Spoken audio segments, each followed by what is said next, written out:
Good afternoon. Does anybody in here not know who I am? All right. My name is Daniel. I'm the emergency manager for the city of Palm Springs. So my job is to make sure that the city can function after disaster, natural disaster or man-made disaster. Working with some of the neighborhoods and the Red Cross, we thought that it would be a good time to put on some heat preparedness training. This is actually, so most of what I do for the city is boring stuff, continuity of governance, can the city maintain services following a disaster. This is what I actually enjoy, is doing community engagement and outreach, making sure that people are prepared for when bad things happen. Because the more prepared that you are, the easier my life is, and the easier the fire department job and police department's job is following a disaster. If anybody didn't realize it, we're starting to get into the summer months. Last year was the hottest summer on record. It wasn't 2020 where we had 151 days over 100 degrees, but if you didn't know, it gets hot in Palm Springs, and we're only just at the beginning. Are you guys going to talk about wildfires at all? No, that's fine. Just extreme heat. Just extreme heat. Okay. But if anybody knows, we also have fires here, usually at least one on tram. Hopefully, the one that we had, 2 weeks ago, is our one for the season. So I really want to thank the 1PS, the organized neighborhoods of Palm Springs, and Racquet Club West. I have David Maurice Jones here. He's going to talk for a couple minutes, really with him and Denise. She's my colleague. She's the Office of Neighborhood Manager. But without them and the Red Cross, we couldn't have put this on. All of us were expecting a bigger crowd, but you guys are here, so let's learn some stuff.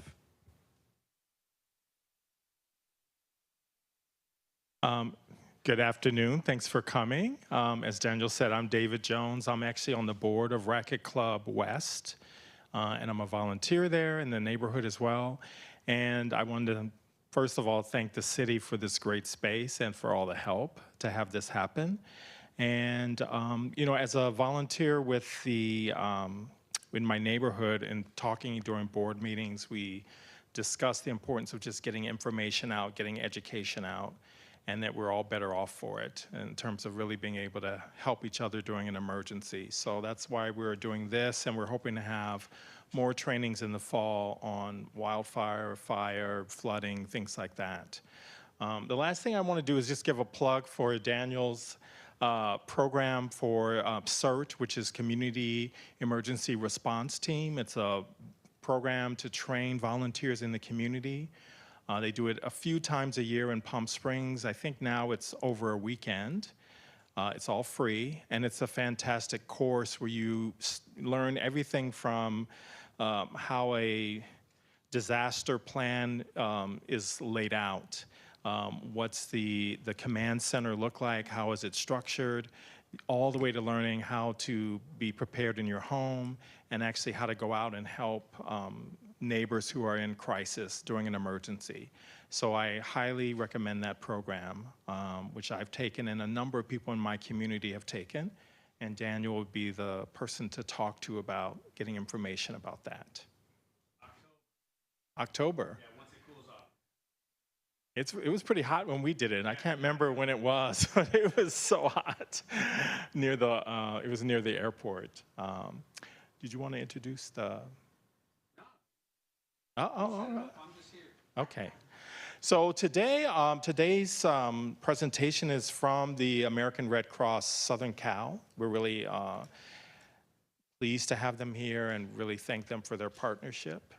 And it's focusing on having a household that's prepared for emergencies, as well as we're dealing with heat right now, very timely dealing with extreme heat.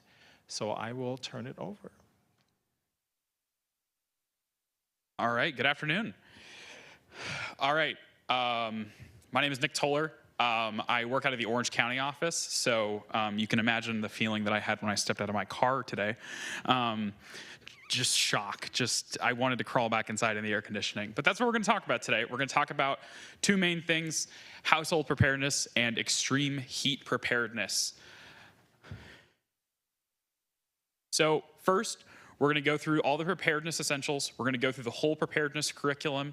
We're going to talk about being informed, having a kit, making a plan. We're going to keep circling back to those 3 things. And then we're going to kind of give it a practical application of, all right, well, now we have this general preparedness. How do we apply that to our situation? Because different regions are going to have different disasters and different threats that they're going to need to worry about that are more specific to the area. And we thought that it would be a good idea to talk specifically, given the season and the area, about extreme heat. So we're going to take all those skills from preparedness essentials and apply them to extreme heat. All right, we can all just kind of hold our fingers up or shout it out. On a scale of 1 to 10, how prepared did you feel for your last emergency? 1 being completely overwhelmed, swamped, you had no idea what to do. 10, you're an emergency manager. All right, I'm seeing a 7, I'm seeing a 6, I'm seeing a 4, I'm seeing a 5, 4, right around 7, 6, 5. So that's about usually what I get when I ask that question. And I don't need you to be at a 10 by the end of this presentation. If I can get that number up by 1, I will have considered this a success. And not only do I want you to learn these skills, I want you to go pass them along. Friends, family, neighbors, community members, organizations. We're going to give you packets. We have a whole table of information. Don't let this stuff sit in your head. Take action yourself, and then take action in your community is the most important things you can do. All right, so disasters happen often and sometimes without warning. Disasters are an inevitable part of life, whether they be man-made, whether they be natural events, and they're going to affect any community. Nobody is safe from these things, and so we all need to take into account that we all are equally susceptible to extreme heat. And while some of us might have more access to resources and things like that, at the end of the day, we're all going to be hot. A disaster is typically, what we like to consider a disaster is something that overwhelms normal response systems, hurts people, damages property, or destroys property. So anything that you could fit into those criteria, it's hurting people, hurting property, and is overwhelming our ability to deal with these things in the moment, we consider that a disaster. So what kind of hazards do we face in Southern California? The diverse terrain of Southern California means that we can get almost all of these, but if you want to shout out some things that are especially common. Earthquake, absolutely.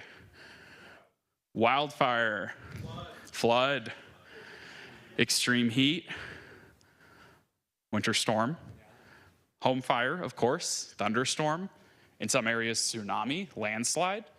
So we're going to focus in on a couple, and a lot of this presentation is going to be very general. It's going to be broadly applicable to your any situation.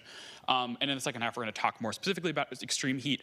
But I want you to keep in the back of your mind as you're hearing all this information about, all right, I'm going to be making a preparedness kit. What's relevant to my situation? Am I in an area of high wildfire risk? Let's put some N95s in there if you need to deal with smoke, that kind of thing. So this is a hazard map of the United States. It's going to be pretty hard to read from where you are, but you can see that the country is color-coded, and we deal mostly with regional disasters. Some things are going to happen anywhere. A home fire is a home fire is a home fire. But, obviously, California is in the blue, so we are mostly focusing in on earthquakes and wildfires. And obviously, there are some pockets where certain things are going to be more relevant, like a winter storm or extreme heat. And like it says up there, floods, home fires, and severe storms can happen anywhere. So, disasters are going to happen. We know what the disasters that are going to happen around us are going to be. It is up to you to be ready. Like I said earlier, a disaster typically involves normal response systems being overwhelmed in some way. So you need to take into account the fact that you might not be first on the list to receive emergency services. There might be triaging going on. There might be a lot of things. Maybe roads are closed. Maybe things are inaccessible. So you need to be able to be prepared to help yourself, your household, neighbors, older adults. And the preparing is, one, it's going to give you peace of mind so that on those days when nothing is happening, you can know, I'm prepared if something were to happen. But then, when it does become relevant, you're ready. You can be safe, and you can keep the people around you safe. the water exploded.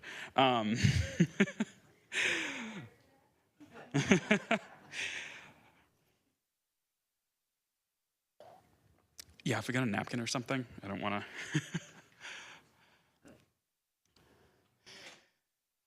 We're not prepared for that, but we're going to recover quickly. We're going to adapt, and we're going to adapt to challenges, and we're going to recover quickly. So, why are we prepared? It gives us peace of mind. It helps us keep the people around us safe, and it helps us recover quickly, because the worst thing that can happen often is a disaster happens, and we think that the only part of the disaster that matters is the 30 seconds where the earth is actually shaking.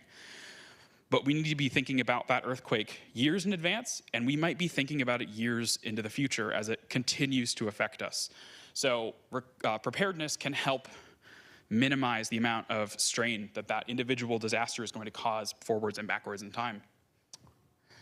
So as I referenced before, the Red Cross sort of 3-part curriculum for preparedness, because it can be very overwhelming, we want you to do 3 things.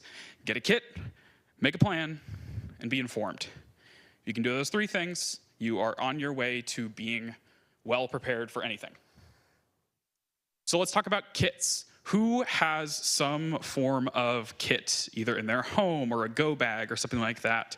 I see a couple. That's good. Thank you. So to those people who raised their hand, what are some things in your kit? If you want to just shout them out. Food and water. Yep.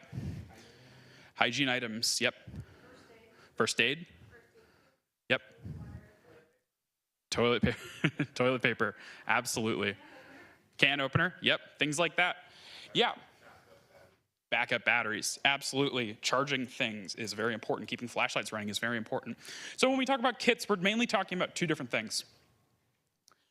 We're talking about household kits, and we're talking about go bags. Household kits. These are more static. These are something that's in a tub or a big box or something like that. We say supplies for 3 days. We would like you to have for up to 2 weeks if possible. This is the kind of kit you might be using if you needed to shelter in place for some reason. It's also something that you could be pulling stuff out of as you were evacuating. And if you're evacuating, a go bag kit is really helpful. This is a smaller, mobile version of that kit that could keep you going for 3 days. You're going to want to customize it. We're going to talk about customizing your kit, but you're going to want to have supplies for each member of your household. You're going to customize it based on those family members' needs, and you're going to adjust it to local hazards. Like we talked about, you want to, if you don't need to put a snow shovel in your kit, don't put a snow shovel in there. Make sure that the things that are in the kit are things you need and use and are going to take up space efficiently. All right. This is our first question, and there is a prize. How much water should we store in our emergency kit per person per day? So it's X amount of water per person per day. 1 gallon. Who said 1 gallon? Give her a, what do we got? Emergency blanket? Great. All right. So we've got more stuff like that as questions come up. That's what we like to say is 1 gallon per person per day. And this is not just drinking water. This is general use water. This could be for hygiene. It could be for cleaning things, but it is also for drinking. So 1 gallon per person per day is a good baseline. If you feel like you're going to need more than that, get more than that. Like I want to reiterate repeatedly, what we're giving you today is a framework, and we want you to customize it. All right, so let's make a kit. Step 1. Gather the essentials. What do you need to be healthy, comfortable, and safe every day? Think about the things that you use on a daily basis. Maybe you can't put all of them in the kit, but let's try to replicate that as much as possible. Consider the needs of your household members. We're going to talk about this a little bit more in a minute, but if you have medical devices, medications, anything like that that fits a specific need that you have, make sure you have an emergency version of that. If that means getting an emergency amount of prescription medication refilled, keep that and then refresh it every once in a while. Keep your kit fresh, just like I said, and that goes for food, water, medication, batteries. A lot of things can go bad. And so you're gonna wanna make sure that kit is up to date. Don't make it and then put it in the garage, and then 3 years later you go, oh, there was an earthquake. I have a kit, I'm fine. Oh, That's the last thing we want you to, go through all this work, and then the kit doesn't actually end up doing anything. If you don't know what you need, if this seems like an overwhelming prospect to go and make an emergency kit, you're not the kind of person who is reflexively making emergency kits. Think about what you would take on a camping trip. If you had to live somewhere else with very minimal stuff, you had to pack only a little bit, put stuff in your car, and then go live in a tent somewhere, what would you need to bring with you to stay alive? We mentioned COVID considerations on here. This can apply more broadly to any kind of viral or respiratory illness too, not just COVID, but anything that's going around. If there's a wave of something or a spike of something, or if you're immunocompromised in any way, take that stuff into account. If you need to put extra masks in your kit, it's good to have them. So, no, are we gonna do the whole list? There it is. Okay, we're gonna go through a comprehensive list, but to start, like everyone was shouting out, food, water, communication supplies, first aid, medical supplies, flashlight. That's a good bare minimum kit. I'll say that again. Food, water, communication supplies, first aid, medical, and flashlight. Great place to start. Customize your kit. Health and medical needs. I have medication that I take every day. I have to take it. I have a backlog of it that I rotate through to make sure that I always have at least 2 weeks ready to go. Service animals and pets. There is some legal changes happening in the state of California that mean that we, especially at the Red Cross and any disaster shelter, are going to try to make our shelters more pet accessible so that your pets can co-locate, or there will be some sort of solution to help deal with your pets in the case of an emergency. And if you have a service animal or a pet, what are those things that you're gonna need to evacuate quickly? Do you have an extra leash that you know is accessible? Do you have a collapsible dog bowl or a small dog or cat bowl? Anything like that. Does the pet need to take medications? Does the pet need treats? Anything like that. Comfort items. Comfort items are really, really important. A lot of this stuff that we're talking about really seems very like survivalist and like, I'm gonna survive out of a backpack. But we don't want you to just get by. We don't want you to just scrape by and survive and then come out the other end tired and worn out and not able to recover. So what are the things that are gonna keep you comfortable in that emergency situation? Maybe it's a book you love that you love to go back to. Maybe it's an article of faith of some kind, a holy book or something like that. Maybe it's a picture of someone you love or of your kids or grandkids. Anything like that. Put things in the kit that aren't just bare essentials, but that help you find a sense of meaning in all of the chaos that's going on. Items for kids' well-being. This ties into comfort items. What's gonna keep your kids okay? If they're really little, do you need diapers? Do you need things like that? But then if they're a little older, just things to keep them distracted, puzzles, games, kids' books, all of that. Maybe you have a favorite chapter book that you could put in there, anything like that. And then items for disasters common to your area. Are there things that would be relevant to your living situation? Like I said earlier with the example of you live in a wildfire affected area, respirators, things like that. It's gonna be extra relevant. So understand what is relevant to your situation.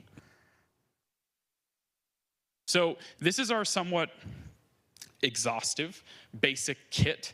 If you want to take out your phone, take a picture of that. We also have up here a disaster supply kit list that's more visual. So you can come and grab some of those too. I won't go through everything on this list. There's a couple things. Manual can opener, super helpful. Digital photos of loved ones. If you're trying to reunify with somebody, it can be really helpful to be able to visually identify them. That can be really great.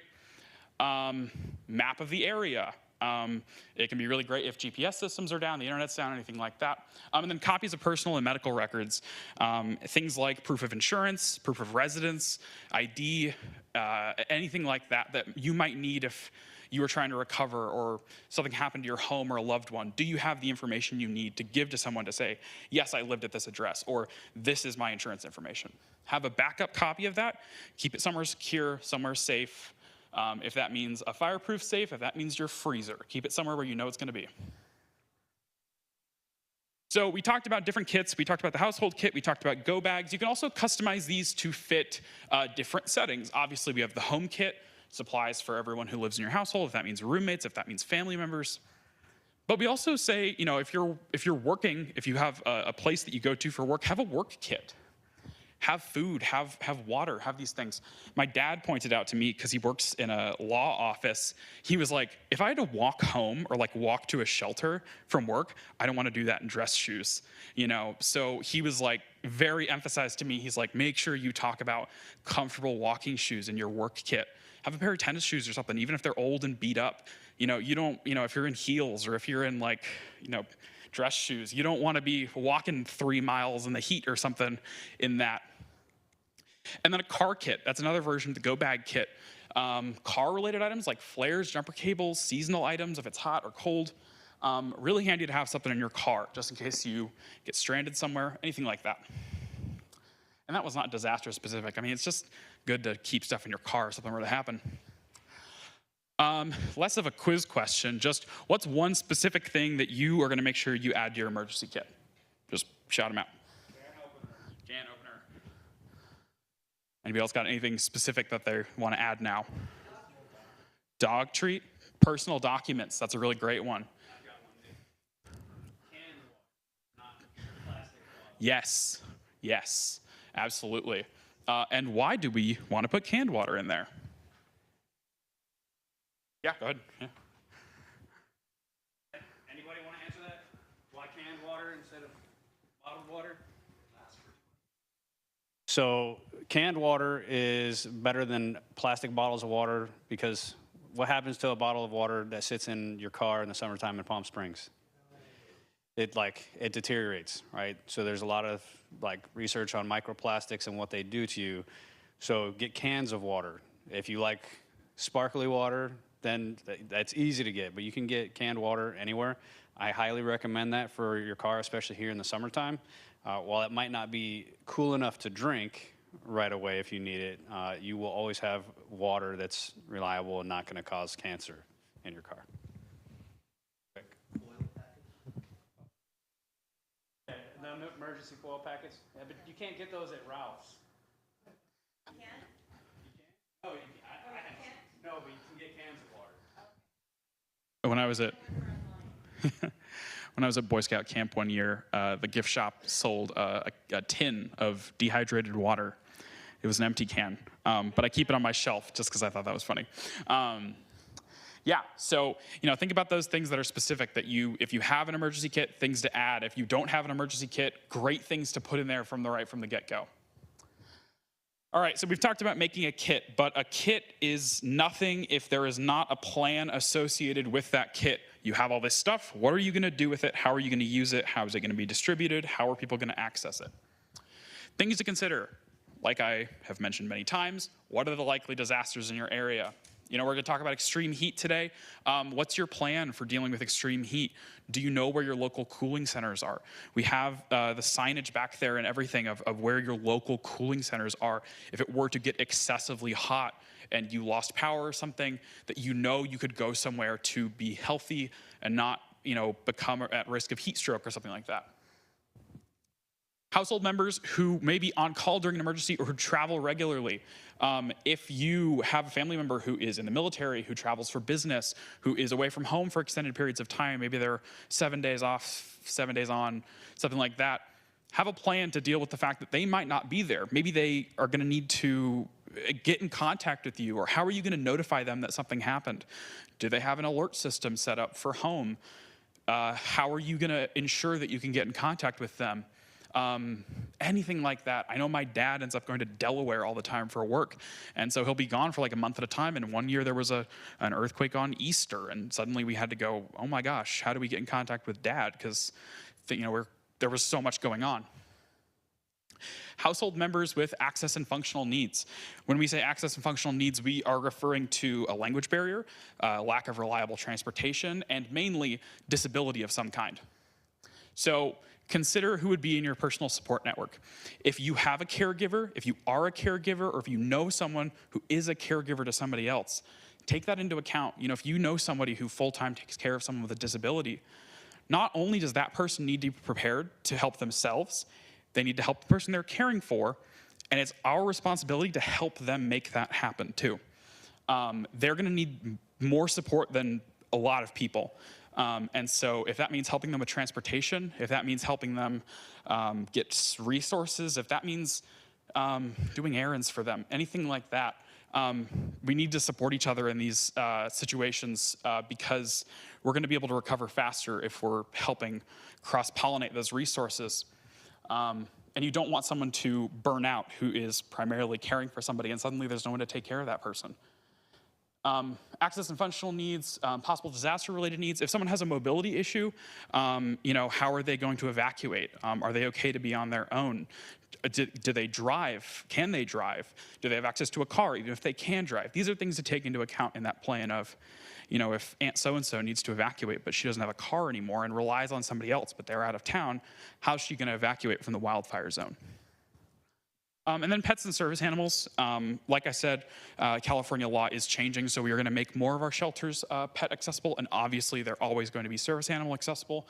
But if your pet has a health problem or if your pet gets overwhelmed by crowds, anything like that, think about this stuff ahead of time. And a lot of it seems kind of obvious, but you really want to think through those things that seem obvious because a lot of times those are going to be the things that trip you up in the moment because you're dealing with so much and then you're like, oh my gosh, I don't know how we're going to deal with the dog being around other dogs. Thing like, just go through in your mind, just run through the scenario of, okay, I'm evacuating. What do I need? What would I grab first? Who am I going to contact? Where am I going to go? Things like that.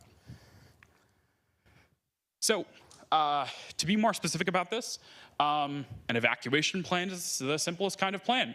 If you are in your home, there's a home fire, how are you getting out of your home? So create a household plan with 2 exits out of every room. If you have a room that doesn't have 2 exits, that can be a fire hazard. So you are gonna want to figure out ways you could safely exit if that was your only point of exit. So that could be windows, that could be back doors, that could be front doors, everything like that. Keep pathways clear of clutter. And then have 2 ways out of your neighborhood. This is especially relevant when there are road closures, if there's damage, things like that. If you can't get out one way, have a second way to get out. Identify meeting places. You're gonna wanna have 2 kinds of meeting places, one that's close by to the place you live, and one that's close by, but a little farther away.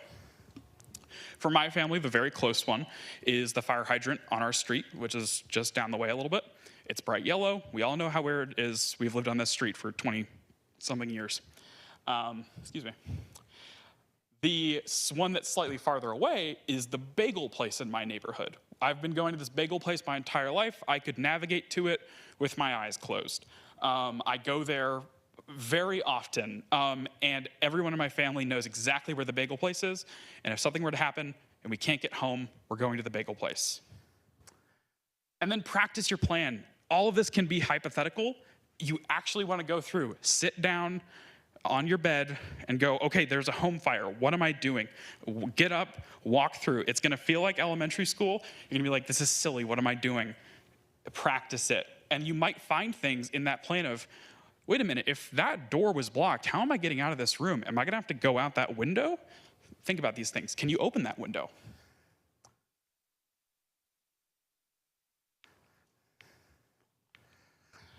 Other details to your plan. What important records would you need during recovery? Your house is destroyed. God forbid, your house is destroyed. What would you need to rebuild? Insurance information, proof of residence, anything like that, ID. Having copies of those can be really important to your recovery. Are you documenting damage? Are you keeping receipts? Everything like that. Where will you store your records? Do you have a fireproof safe? Do you have a secondary location? I know some people keep their records in their freezer because it's easy to tell a firefighter, my records are in the freezer. Where will you stay if asked to evacuate? Obviously, hopefully shelters and things like that are gonna be part of the response, but long term, what's your plan? Do you have someone nearby who could take you in? Are you going to be that person to somebody? If they were to lose their home, could you be the one to help somebody recover? We want this to be a 2-way street. We don't want you to just think about how you're going to be prepared. We want you to think about how your community is going to be prepared.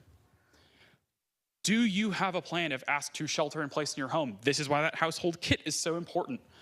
Because if you needed to stay at home, stores were closed, roads were inaccessible, it wasn't safe to go outside, anything like that, could you safely stay at home and get by? And will your household members have challenges if the power is out for an extended period of time? This is especially relevant to medical devices. If you rely on a medical device that needs constant power, what's your plan for that? The other kind of simple plan you can make is a communication plan. This is really important, especially if you're going to lose power, if you're going to lose access to technology. If you have a home fire and you forget to grab your phone on the way out and your phone is destroyed, having something like an emergency contact card can be really helpful. I believe these are included in the packets we're giving. Just one copy of it, you can always photocopy it. But create a contact card for the members of your household. It's going to have your emergency contact information. It's going to have your meeting point, so that if you need to remember where to meet up with family members, you'll know where to go. And then having those emergency contact numbers for things like, where's your workplace evacuation site? Who's your out of area emergency contact? There's a bunch of information on here that can be really helpful, and they're like note card sized, so you can fold it up into 3 parts and laminate it or something, keep it on you. We also like to say designate an out of area contact. This can be for California, this could be someone in Northern California, someone in a different state. It's really helpful to have somebody who is far away so that if a localized disaster happens, the issue is going to be that local calls are not going to go through very often because everything is backed up. And a lot of times, you can call places really far away, long distance, and they'll go through.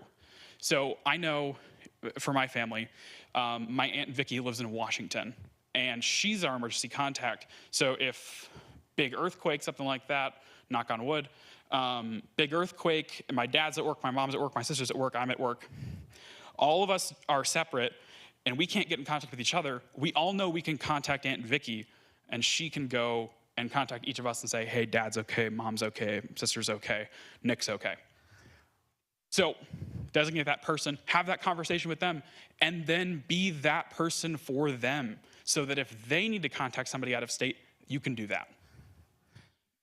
Text is best. Text is going to work more reliably in a disaster situation than phone calls are going to be. And the Red Cross can help reunite loved ones if people get separated. We have a whole reunification team. So in the event of a disaster, this was especially relevant during the Maui wildfires, where a lot of people were either presumed dead, or they were separated on different parts of the island, or they were in different shelters, and certain areas were unsafe to pass through. There's a whole system of people who are trying to reconnect people so that people know who's alive, who's where, things like that. So we have a whole system for that in the Red Cross. What is one thing you can do to update your plan? So not necessarily a physical thing. I mean, maybe it's a physical thing like the card, but not something to put in a kit, but something that you're going to add to your plan, something to take into consideration. Meeting place. Medical equipment. Yep, absolutely. Anything else? Contact info, absolutely. Yeah, so there are a lot of different ways that you can go through and make that plan.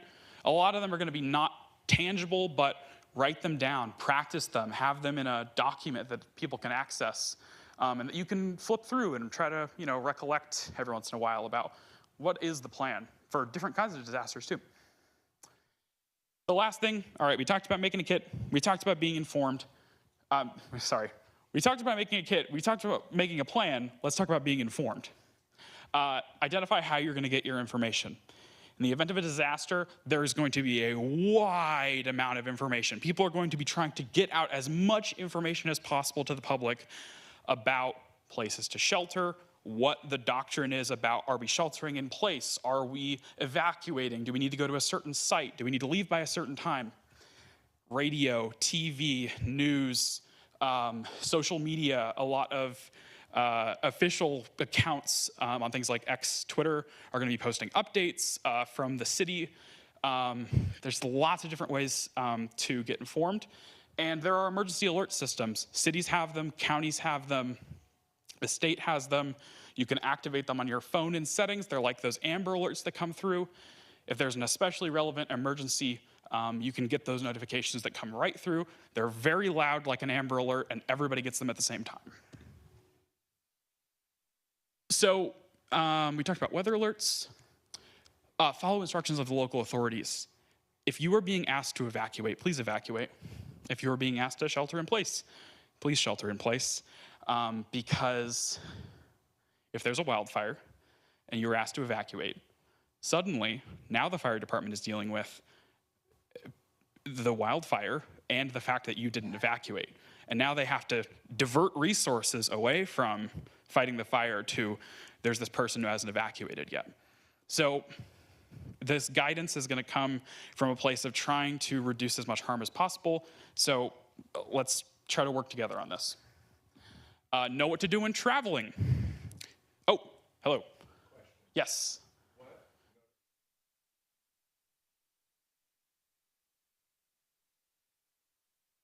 Palm Springs question. Every city is going to be different, so. Thanks, Nick. Yeah. So the Palm Springs has Everbridge. If you go to the city's website, there's several different ways that you can link to it. Go to the emergency management page on the city's webpage, and I've got 4 different ways. You can sign up for, it's an opt-in system. And you can pick the alerts that you want. So road closure notifications. We even have stuff for some of our special events. The only things that if you sign up for Everbridge, the only thing you can't opt out for are actual emergency notifications from the police or fire department. So sign up for as much or as little information as you want. When it comes to force alerts, we actually can't do those as a city. We have to request permission from the county, and the county pushes out those forced alerts, like Amber Alerts. I'll pull it up and show you where to go. Yeah, and I know how on an iPhone, you're just going to go to settings. You're going to go to general settings. You're going to scroll down, and there's going to be an emergency alert section, or you can go to the notifications tab. And at the very bottom, you can pick Amber Alerts, emergency alerts. You can pick for very, very local, local alerts, things like that. Traveling. If you're going to a place, find out what kind of natural disasters they have. Do they have volcanoes? Do they have flooding often? Are they in a certain season where these things are particularly active? Is there some sort of watch or warning going on?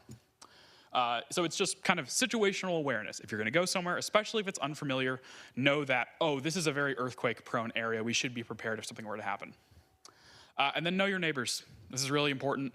It can be hard sometimes to start those conversations, but oftentimes the person who is going to be the first person who's going to be able to help you might be the person who lives next door.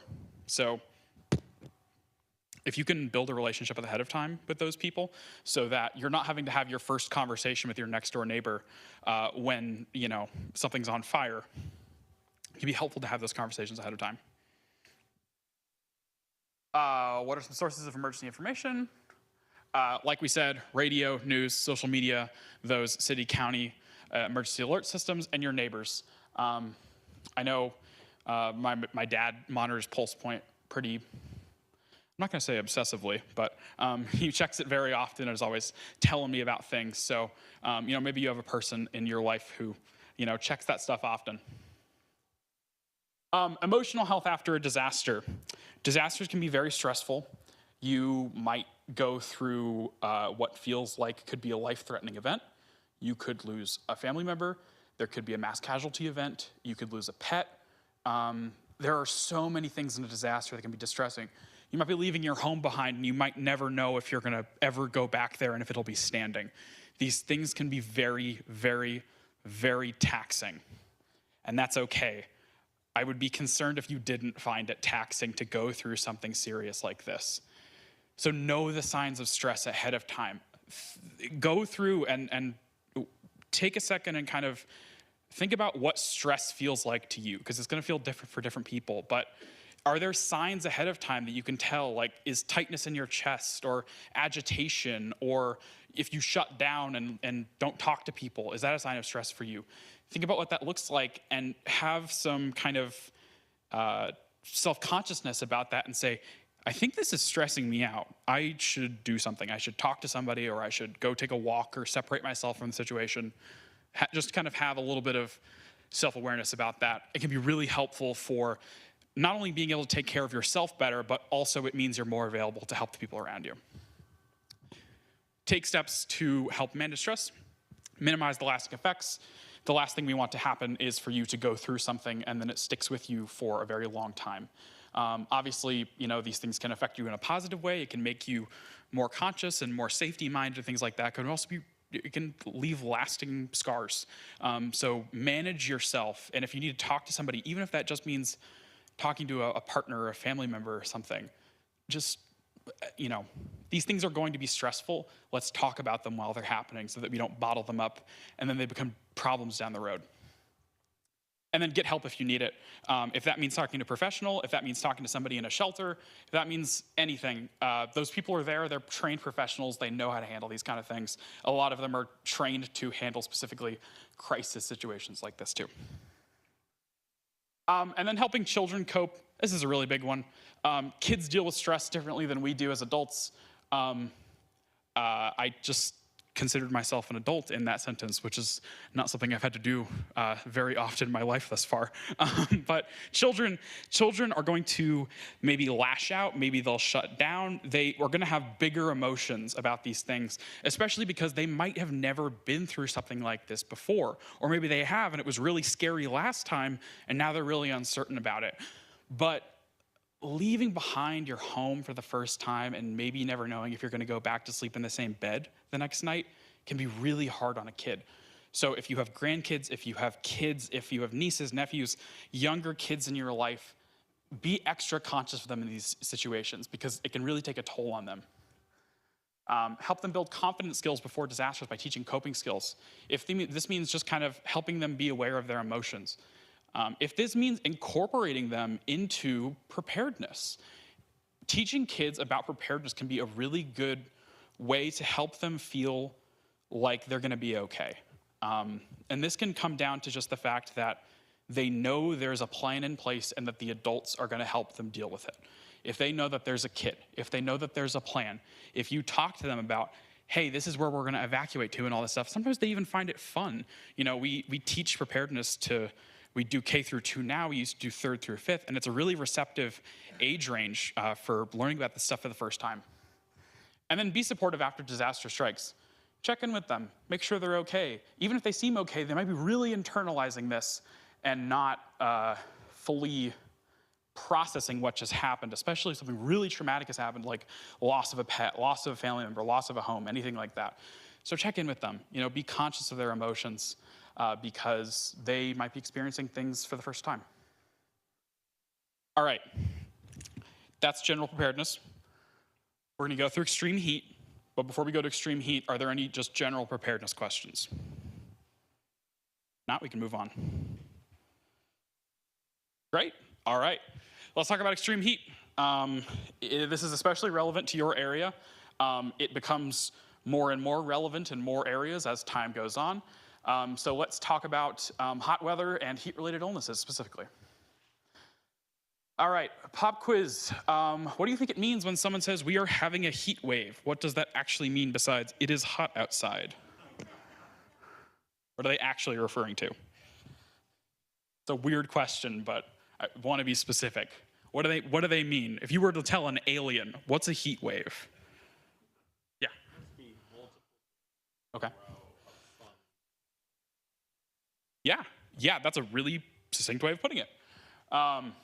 So extreme heat is a prolonged period of high heat and humidity. It means warm overnight temperatures, and it will mean specific criteria that's going to vary based on region. Some areas, a heat wave is going to carry a lot more humidity than in other areas.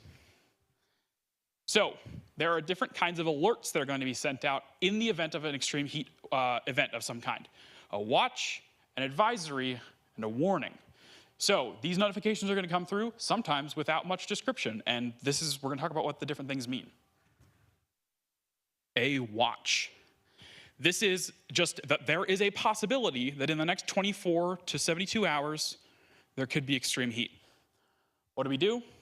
We make sure we're ready, we make sure we have our supplies, we make sure we are prepared, and monitor updates. If you get one of these alerts, Keep a close eye on things, see if it develops into an advisory or a warning. Advisory, forecasted heat above 100 degrees or higher. These are gonna vary region to region. This is kind of just a general number. There might be more specific numbers that are referenced in your specific region. This is the time to actively take precautions and start thinking about the possibility of heat-related illness. So we're gonna talk about what those look like, but at that point, with an advisory, all right, it's hot. We need to start doing something about it. And then a warning, this is gonna be above 105 or higher, and it's sustained over a period of time. This is the time to take immediate precautions, go to a cooling center, really start seriously monitoring people around you for signs of heat-related illness. Serious heat-related illness. So our bodies do a pretty good job of regulating our heat system in our body. We take in food, we regulate the energy that comes through, and we help to maintain that, what's the word for like the level state in your body? I'm trying to remember what it is, on the tip of my tongue. Yeah. Your body's gonna does a pretty decent job of keeping you at a relatively level temperature, but it is possible to go up and down in extreme conditions. So that's what we're talking about when we're talking about heat-related illness. It's when your body's ability to regulate its own temperature gets out of control because of external factors. So extreme heat is responsible for more deaths than any other natural hazard. I think we don't talk about it nearly as much because it's not visual, like, oh, there's a tornado over there. It's more of something that you feel, and it's hard to see, and it happens to people individually rather than, Dorothy's house gets swept up out of Kansas. When our bodies can't keep cool, we develop heat-related illness. And some people are at greater risk. This can be a lot of different factors. This can be genetic, this can be age, this can be general health. This can be how often are you outside? There's gonna be a lot of factors that could lead you to be at greater risk. So know those factors. So to tie this back into what we talked about earlier, let's talk about our kits, our plans, and how we're gonna stay informed. We'll go in reverse order of how we talked about it. Stay informed. Monitor the temperature and heat index, especially during certain times of year. Make sure you're keeping an eye on, like, even if you're inside, is it 105 outside? You should probably know if that's the case. And listen for updates. If that means keeping an eye on the news, if that means keeping an eye on the social media feeds that you follow, cities and stuff, things like that. Just, keep a finger on the pulse. Tailor your plan. Identify cooling zones. We have information back there about local cooling centers that can help you, prevent heat-related illness. And prepare for power outages. Extreme heat events can lead to power outages. So like we talked about with, if you have a medical device that requires constant power, how are you gonna deal with that? Do you have a backup generator? Take that into account. And then enhance your kits. We talked about, hey, make your kit relevant to your situation. This is where that comes in. And we have a different version of this slide for every different disaster-related presentation we do. So in this case, it's gonna be electrolyte water and drinks and things like that, and ice packs. So keep those things cool, keep those things ready to go. And we'll talk about how to properly consume those things and use those things that you don't accidentally send yourself into shock in the other direction. So how do you stay safe? During an extreme heat event, we have 5 things we wanna talk about. Keeping cool, hydrating, limiting outdoor activity, staying connected, and staying aware. We're gonna go through each of these 5. Step 1, keep cool. Stay inside with air conditioning if at all possible. Wear loose-fitting, lightweight clothing. Take cool baths and showers, and avoid using the stove and oven. And never leave anybody in a parked vehicle. I am concerned I have to say that, but it is absolutely a reality, especially on those hot days. Do not leave anybody in a vehicle alone by themselves, even if it's just for 30 seconds, because they can get hot very fast. Step 2, hydrate. Whatever amount of water you drink normally, up that. Go above and beyond on your water consumption. Obviously, take it slow. Don't just chug water because it's gonna cause problems. But, as you go through the day, maybe you have a refillable water bottle and you're like, I go through this twice in a day, maybe make it 3 times that day. Drink even if you don't feel thirsty. So don't just go based off of, when you kind of reflexively are drinking water, say, all right, I need to finish this water bottle, sometime in the next hour or two, and then I'm going to refill it. Just keep those fluids going in.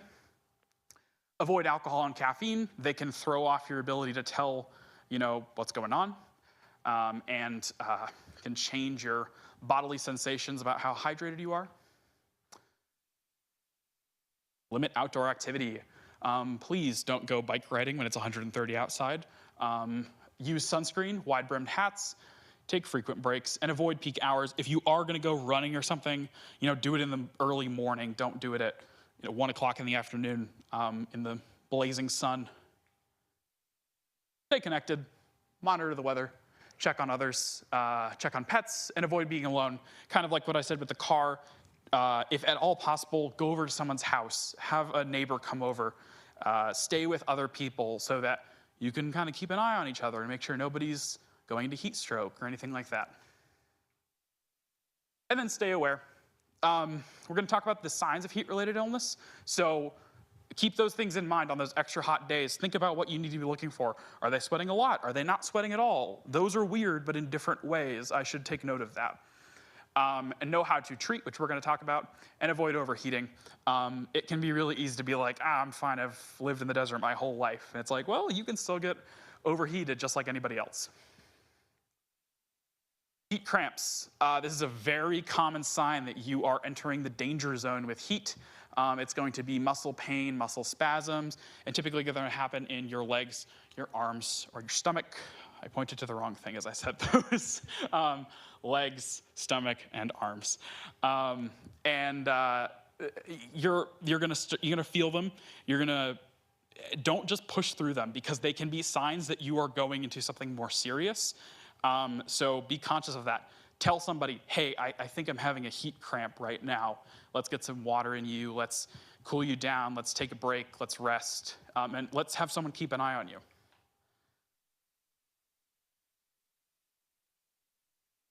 Okay, let me go back. There we go. Okay. This is the slide that I really want to talk about. The two things that can happen, the two stages of heat-related illness that are most important for us to talk about is heat exhaustion and then heat stroke. Heat exhaustion is kind of the first stage.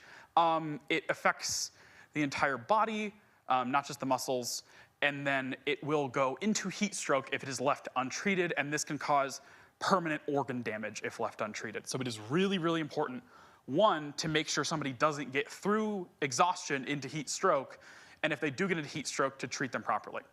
So heat exhaustion, this is going to lead to faintness, dizziness. The key difference here, it's a little covered up because the text kind of crunched together, but the way you're going to tell mainly if someone is in heat exhaustion or heat stroke is sweat. Someone in heat exhaustion is going to sweat a lot because their body is trying to regulate their internal temperature. Once they get into heat stroke, they stop sweating entirely typically. So they just shut down. They'll just be sitting there. It looks like it's 72 and, in the office. And that is something that you should be concerned about. That's not a sign that they are getting better sometimes. Sometimes that's a sign that they're getting worse. In heat exhaustion, their skin is going to be cool, pale, and clammy. In heat stroke, it's going to be red and warm to the touch.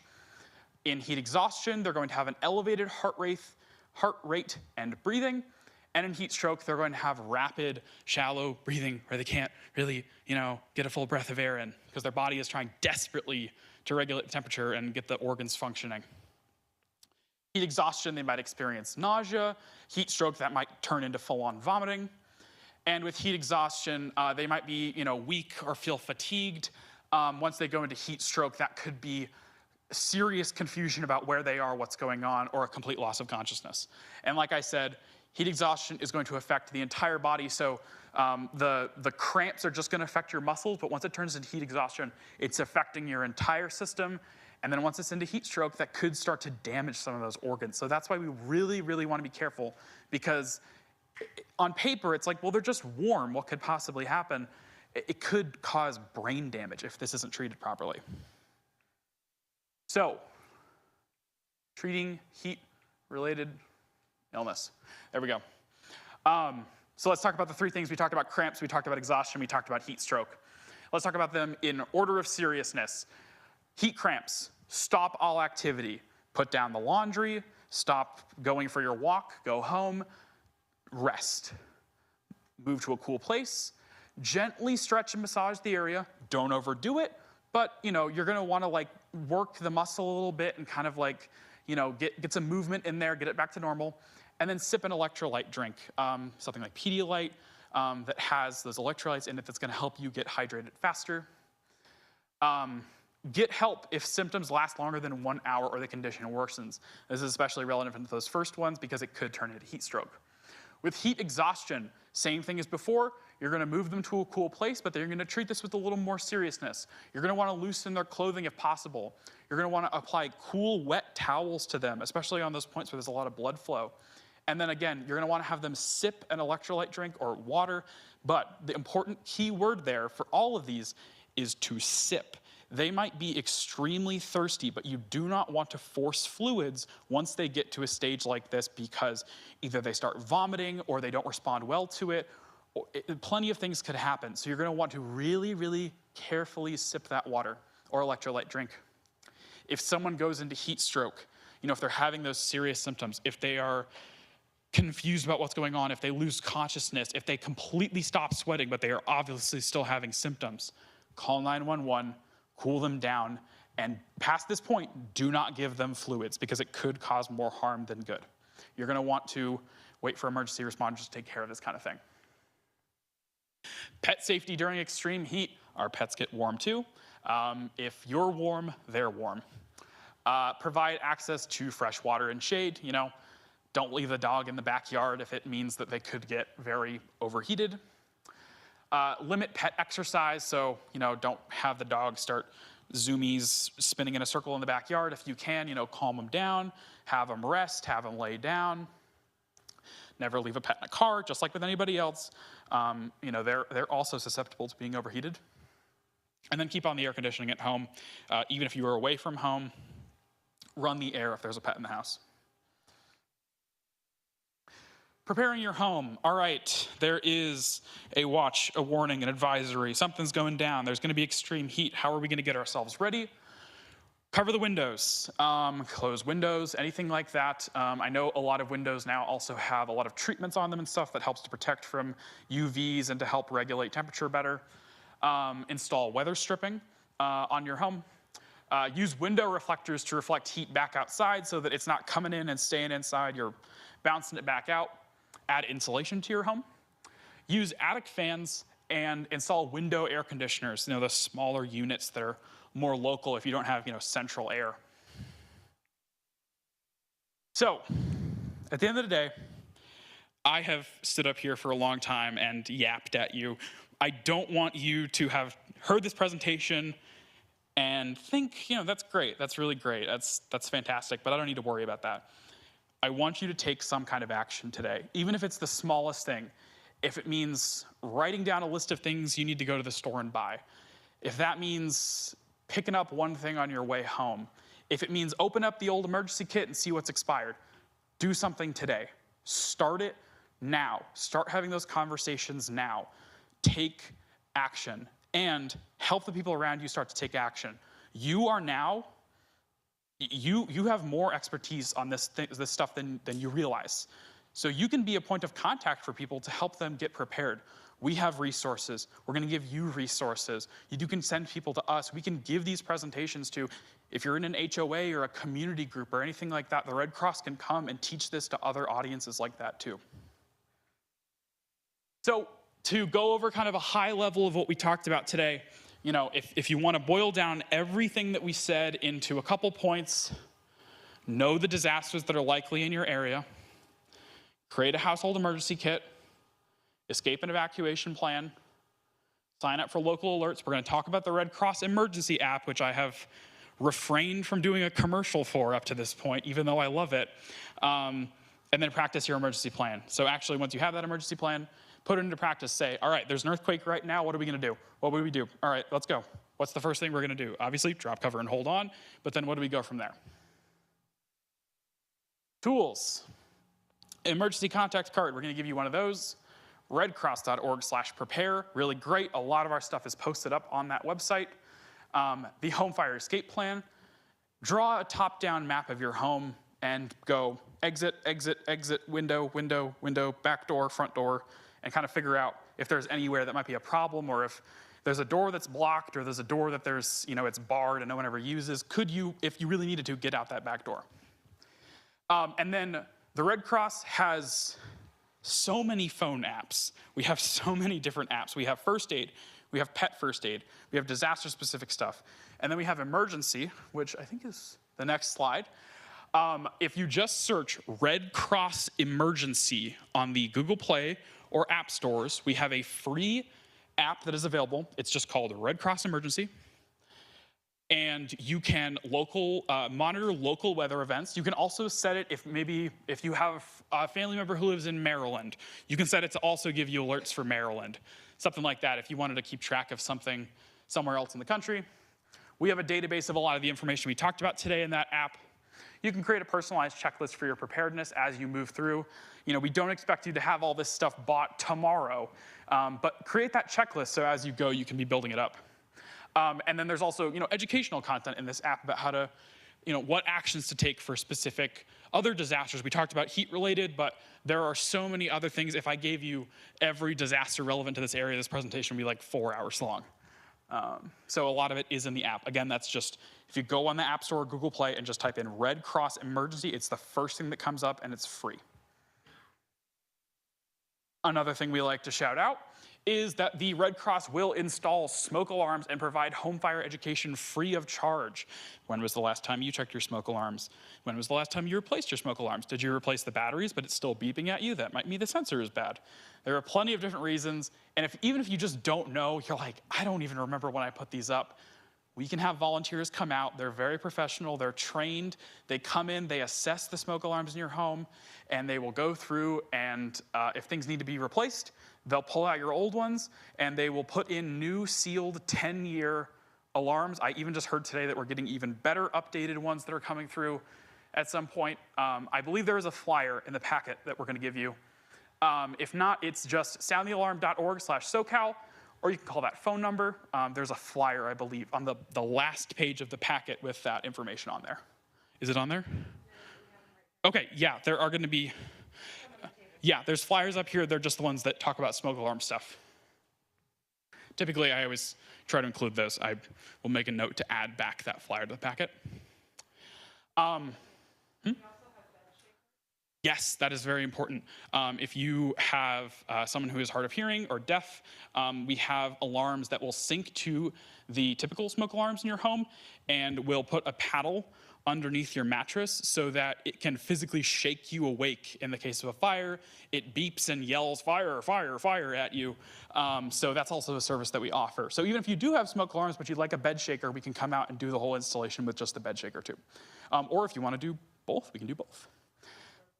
And the strobe light ones, that's also really helpful. It'll just actually just flash a light at you like the ones in your office. We want to thank you for coming today. We really appreciate you coming out and being a part of this. You are now the ambassadors back into your community for preparedness. And we want you to spread the good word of having a kit, having a plan, and getting informed. There is a flyer. If you didn't get one, they're on that back table. It just says something like AmeriCorps survey.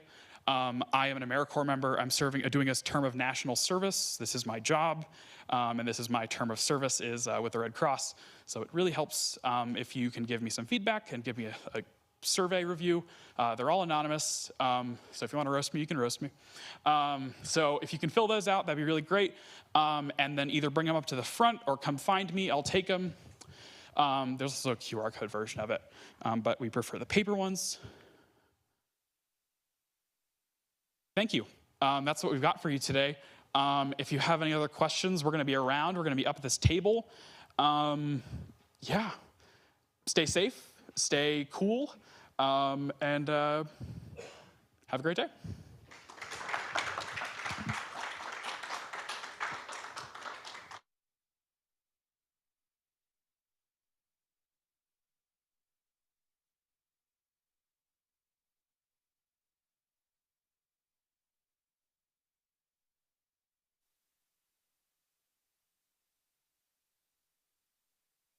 So it's really going to depend on the type of kitchen fire. If you send an email to our fire prevention guys, they can get you the fire prevention fire marshal answer. I'm reluctant to buy a gadget that says it's going to, rescue you in a situation. Again, it goes, what type of kitchen fire are you having? Is it a grease fire or an electrical fire? So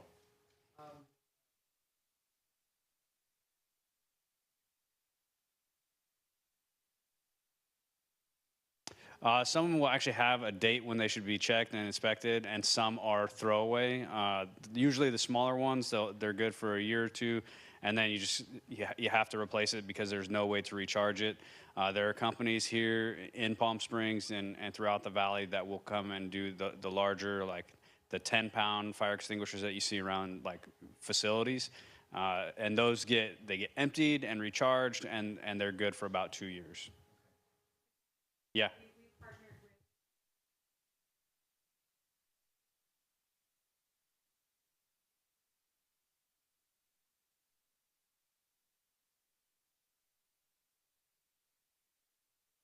When you change your batteries for your smoke detectors.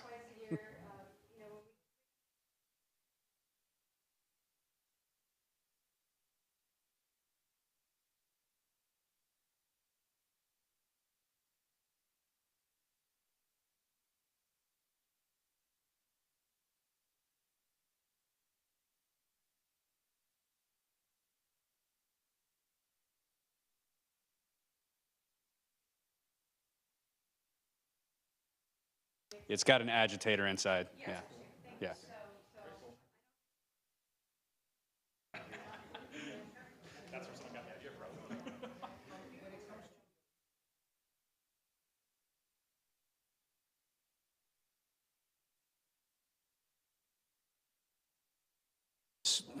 Yeah, so quick buy kits are they're a bane of my existence.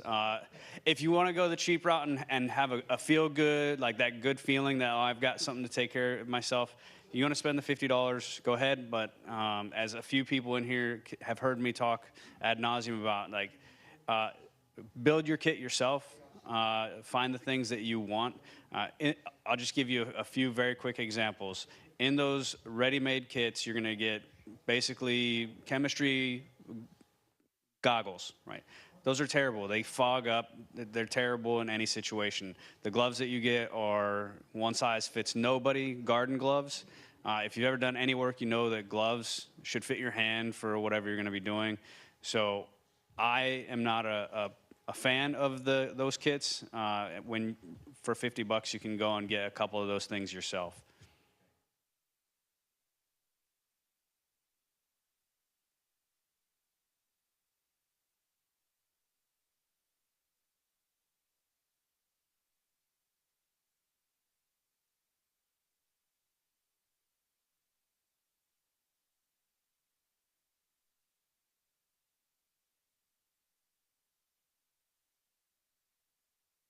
So that is one option.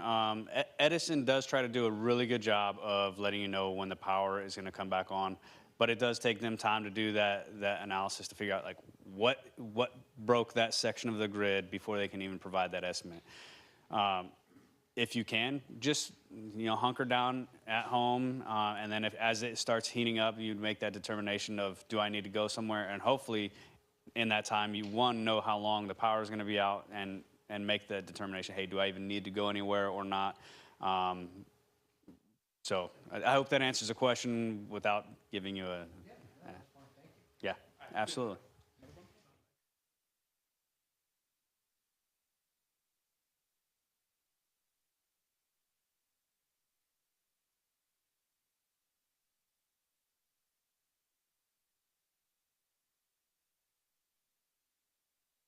Mhm.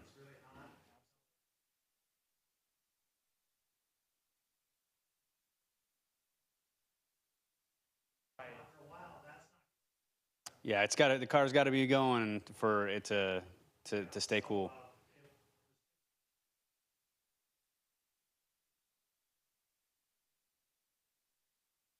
Yeah, so one of the things that I recommend is have a blanket or something. It's multi-purpose. I'm a big fan of multi-purpose tools.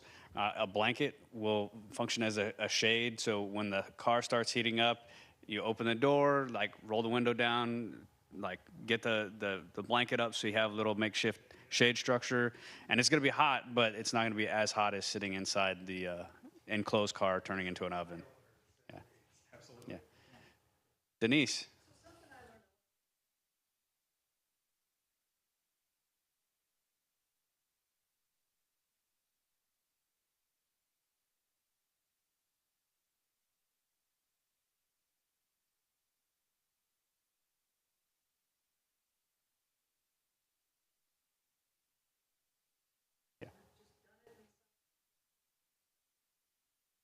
Yeah, absolutely. I do it like anytime I'm doing a long drive, I do the same thing. I take a small cooler and throw some water and some light snacks in there. So it's easy to do. You just have to make the commitment to actually do it. Any other questions? All right. Again, I want to thank the Red Cross for coming out. I want to thank David for helping me put this on. Denise, we're going to try to do more of these. Probably about quarterly is what we're going to shoot for, and have different people come out and do different talks. And I'll give you back 20 minutes of your time.